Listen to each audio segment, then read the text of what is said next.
কি বলছেন এবং অন্যান্য যে চাল রয়েছে সেগুলোর দরদাম এখন কেমন?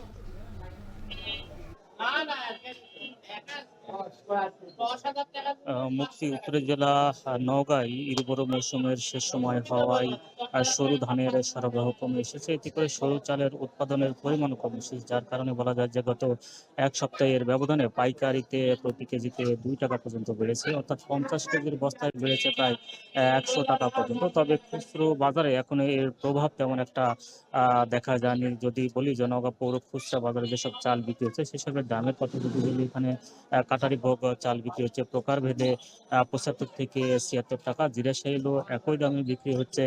এছাড়া বি আর 49 চাল বিক্রি হচ্ছে 60 থেকে 65 টাকা। স্বর্ণা 5 বিক্রি হচ্ছে 55 থেকে 56 টাকা, এবং সবচেয়ে বেশি দামে যে চাল রয়েছে আতপ চাল বিক্রি হচ্ছে 100 থেকে 120 টাকা পর্যন্ত। এখানকার যারা ব্যবসায়ী রয়েছে তাদের সঙ্গে কথা বলেছি, তারা জানিয়েছেন যে তাদের কাছে যে পরিমাণ চাল রয়েছে এগুলো শেষ না হওয়া পর্যন্ত পাইকারি মোকাম থেকে তারা চাল কিনবেন না। যার কারণে আসলে তারা বলছেন যে যেহেতু পাইকারি পর্যায়ে চালের দাম রয়েছে, খুচরা পর্যায়ে এখনো এই সরু চালের দাম তেমন এখনো প্রভাব পড়েনি। তবে এরা খুচরা জেলা চালকল মালিক সমিতির নেতৃবৃন্দ বলছেন যে যেহেতু ইরবড়ি মৌসুমের শেষ এবং সরু ধানের উৎপাদন কম, এবং বছরে একবার এই সরু ধান উৎপাদন হয় এবং যা দিয়ে আসলে সারা বছর চাহিদা পূরণ করা হয়ে থাকে। জেলাতে যে পরিমাণ ধান উৎপাদন হয় তার 51% সরু, 29% মোটা এবং বাকি সুগন্ধি চাল ধান উৎপাদন হয়ে থাকে। যেহেতু এখন আবার ইরিবড় মৌসুম রোপণ কার্যক্রম এবং পরিচর্যায় ব্যস্ত সময় পার করছেন কৃষক, এইসব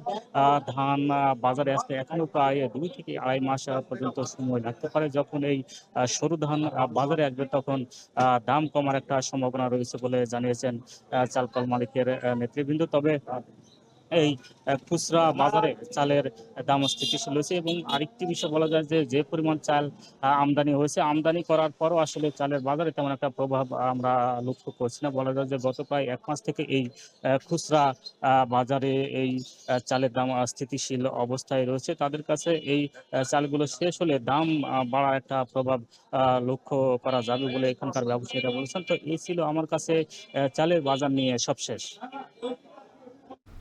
আব্বাস আলী যুক্ত ছিলেন নওগাঁ থেকে। নোয়াখালীতে বিক্রি হচ্ছে ফল, বাজারে সরবরাহ বেশি থাকলেও চাহিদা বাড়ায় দাম বাড়তেই বলছেন ব্যবসায়ীরা। আরো জানাতে পৌরবাজার থেকে যুক্ত আছেন নাসিম শুভ। শুভ, বাজারে কোন ফল কেমন দামে বিক্রি হচ্ছে জানাবেন।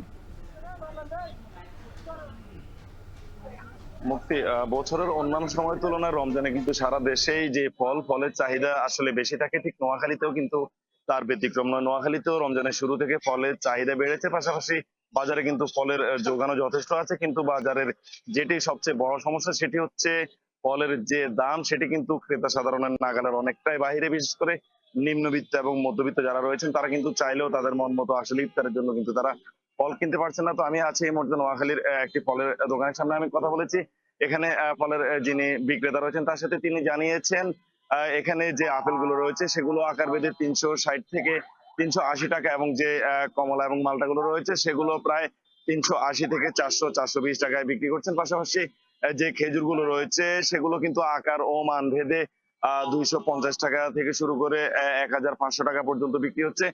পাশাপাশি এখানে যে দেশীয় ফলগুলো রয়েছে সেগুলোর দাম কিন্তু তুলনামূলকভাবে কিছু কম দামে বিক্রি হচ্ছে। বিশেষ করে যে পেয়ারা এবং বড়ই সহ আনারস যে দেশীয় ফলগুলো রয়েছে সেগুলো কিন্তু অনেকটাই ক্রেতা সাধারণের যে নাগালের মধ্যে রয়েছে।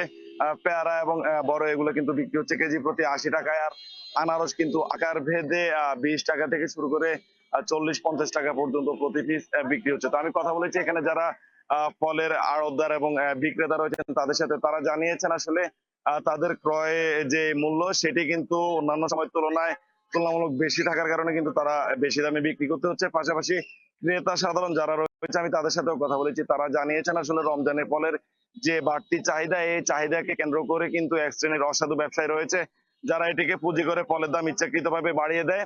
তাছাড়া বাজারে অন্যান্য বছরের যে মনিটরিং ছিল ভোক্তা অধিকার সংরক্ষণ অধিদপ্তর, জেলা প্রশাসন, উপজেলা প্রশাসনের, এবছর কিন্তু সেই ধরনের কোনো মনিটরিং বাজারে এখন পর্যন্ত দেখা যায়নি। যার কারণে কিন্তু কিছু ব্যবসায়ী আছে অসাধু যারা কিন্তু ইচ্ছে করে ফলের দাম তুলনামূলকভাবে বাড়তি দামে বিক্রি করছে। পাশাপাশি একটি সিন্ডিকেট রয়েছে, তারাও কিন্তু যেসব ফলের দাম আসলে কমানো সম্ভব সেগুলো না কমিয়ে বাড়তি দাম বিক্রি করছেন। যার কারণে কিন্তু নিম্নবিত্ত এবং মধ্যবিত্ত যারা রয়েছেন তারা চাইলেও তাদের পছন্দ মতো যে ফল সেটি কিনতে পারছেন না। এবং কিনতে হলেও অনেকটা বাড়তি দামে কিনতে হচ্ছে। পাশাপাশি যারা উচ্চবিত্ত রয়েছেন তারা হয়তোবা তাদের সাধ্য সামর্থ্য থাকায় কিন্তু তারা তাদের প্রয়োজন মতো ফল কিনতে পারছেন। তো ক্রেতা সাধারণ জানিয়েছেন বাজারে প্রশাসনের অন্যান্য বছরের মতো এবছরও যেন আসলে মনিটরিং সেটি জোরদার করা হয়, তাহলে আসলে যারা অসাধু ব্যবসায়ী রয়েছেন তারা কিন্তু যে সিন্ডিকেট করে রেখেছেন ফলের বাজারকে সেটি থেকে কিছুটা হলেও মুক্ত রাখা সম্ভব। তো আমি কথা বলেছি নোয়াখালী যিনি জেলা প্রশাসক রয়েছেন খন্দকার ইশতিয়াক আহমেদ তার সাথে। তিনি জানিয়েছেন আসলে বাজারে বাজারে যেই ফলের বাজারে যে মনিটরিং সেটি কিন্তু তারা আহ, জোরদার করার জন্য কিন্তু ইতোমধ্যে সিদ্ধান্ত নিয়েছেন এবং সেটি তারাও জোরদার করবেন। তো এই ছিল আসলে আমার কাছে এখন অব্দি সব শেষ।